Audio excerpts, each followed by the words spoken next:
Hello दोस्तों, Hindi horror stories में आप सभी का स्वागत है। आज हम आपको एक स्कूल में घटी सच्ची भूतिया घटना सुनाने जा रहे हैं। तो बिना देरी किए शुरू करते हैं आज की इस कहानी को। बच्चों के लिए स्कूल उनका दूसरा घर कहलाया जाता है।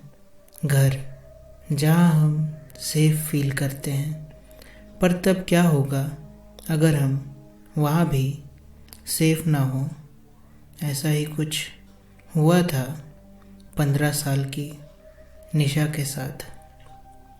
निशा ने एक डांस कंपटीशन में पार्टिसिपेट किया था और अपनी परफॉर्मेंस की प्रैक्टिस के लिए वह स्कूल ख़त्म होने के बाद अपने दो दोस्तों रमन और पॉल के साथ रुक जाती थी।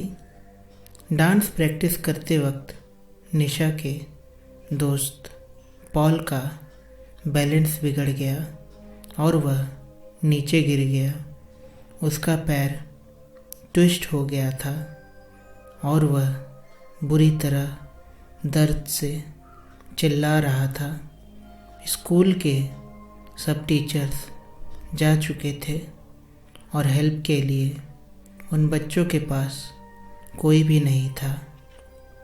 तभी निशा भागकर मेडिकल रूम में गई, लेकिन वहाँ भी तब तक ताला लग चुका था। उसी वक्त निशा को लगा कि जैसे कोई उसके पीछे से ऊपर गया है। वो उठी तो उसे एक परछाई ऊपर जाते दिखी। निशा को लगा कि शायद स्कूल स्टाफ में से कोई तो अभी भी स्कूल में है और इसीलिए निशा उसे रोकने के लिए उसके पीछे भागी। निशा स्कूल के 3rd फ्लोर पर आ चुकी थी। उस फ्लोर पर स्कूल स्टाफ के अलावा किसी का भी जाना मना था। निशा पहले तो वहाँ सीढ़ियों के पास ही खड़ी होकर आवाज़ लगाने लगी, पर उसे कोई जवाब नहीं मिला। इसलिए वो थोड़ी आगे गई। उसने देखा कि उस फ्लोर पर सिर्फ एक ही रूम था और उस पर भी ताला लगा हुआ था। निशा को कुछ समझ नहीं आ रहा था, तो वह परछाई को अपने मन का वहम मानकर वापस जाने लगी। लेकिन तभी उसे एक अजीब सी आवाज़ आई। जब निशा ने पलटकर कमरे की तरफ देखा तो उस पर जो ताला लगा था वह टूटकर नीचे गिरा हुआ था। निशा एकदम से चौंक गई।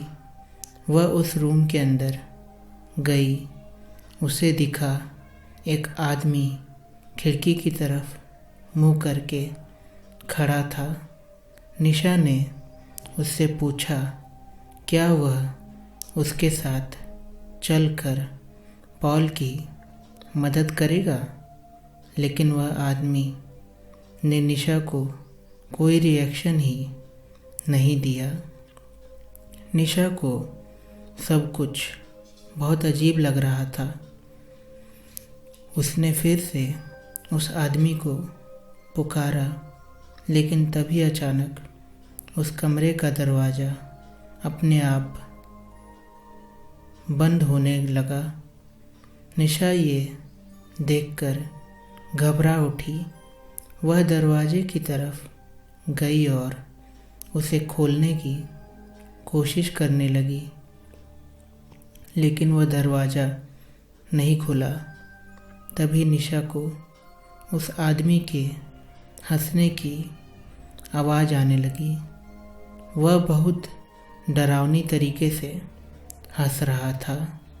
और धीरे धीरे उसकी हंसी तेज होती जा रही थी। निशा में पलट कर देखने की हिम्मत ही नहीं हो रही थी और वह डर के मारे जोरों से दरवाजे को पीटने लगी। तभी निशा को अपनी गर्दन पर हल्की सी हवा का एहसास हुआ।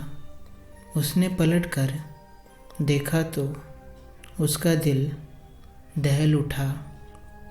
वह आदमी जो कुछ देर पहले खिड़की की ओर देख रहा था, वह अब ठीक उसके सामने खड़ा था। उसके चेहरे पर एक हल्की सी हंसी थी जो निशा को बहुत डरावनी लग रही थी। वह निशा को ऐसे घूर रहा था जैसे वह आज उसे जिंदा नहीं छोड़ेगा। उसने निशा को पकड़ लिया और उसे अपने पास खींचने लगा। निशा का रोना छूट गया और वह डर के मारे बहुत ज़ोर से चिल्लाई।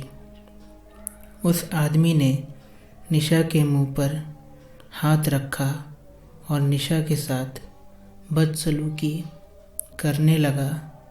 उधर निशा को ढूंढते हुए रमन स्कूल के गार्ड को लेकर 3rd फ्लोर पर पहुंचा, जहां उन्हें निशा की चीख सुनाई दी। वे जल्दी से उस कमरे में आ गए और उन्होंने देखा निशा ज़मीन पर बैठी रो रही है और उसके पास कोई नहीं है। उसकी शर्ट ऊपर से थोड़ी फटी हुई थी और उसके चेहरे पर चोट के निशान थे। उसने सबको अपने साथ हुआ सारा किस्सा बताया।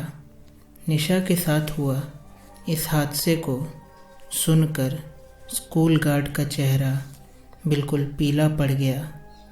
गार्ड ने निशा और उसके दोस्तों को बताया कि कुछ साल पहले स्कूल में एक सफाई कर्मचारी काम करता था। वह थोड़ा पागल सा था और वह लड़कियों को बहुत ही गंदी नज़रों से देखकर हंसता रहता था। एक बार उसने एक लड़की के साथ बदसलूकी भी की थी।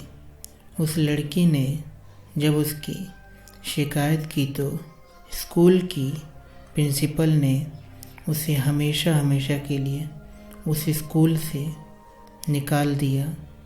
उसके 1 हफ्ते के अंदर उस पागल आदमी ने 3rd फ्लोर वाले स्टोरेज रूम में जाकर खुद को मार डाला। उसकी मौत का काफ़ी दिनों तक किसी को पता ही नहीं चला था। उस आदमी की बॉडी बहुत ही डरावनी हालत में पाई गई थी और तब से उसकी आत्मा उसी कमरे में भटक रही है। इसलिए स्कूल के 3rd फ्लोर पर किसी का भी जाना बंद है।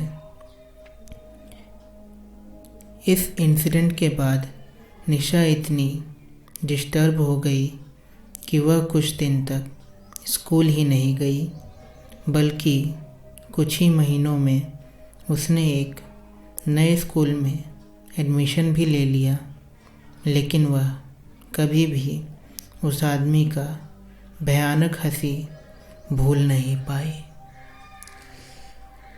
उम्मीद करते हैं कि आज की कहानी आपको पसंद आई होगी। अगर पसंद आई है तो लाइक, शेयर, कमेंट और सब्सक्राइब कर दो यार। पता है रात के 2:30 बज रहे हैं और अभी तक हम सिर्फ वीडियो ही बना रहे हैं यार। अपने को भी सोना है। चलो जाके सो जाते हैं। गुड नाइट तुम सबको। Bye bye, Tata.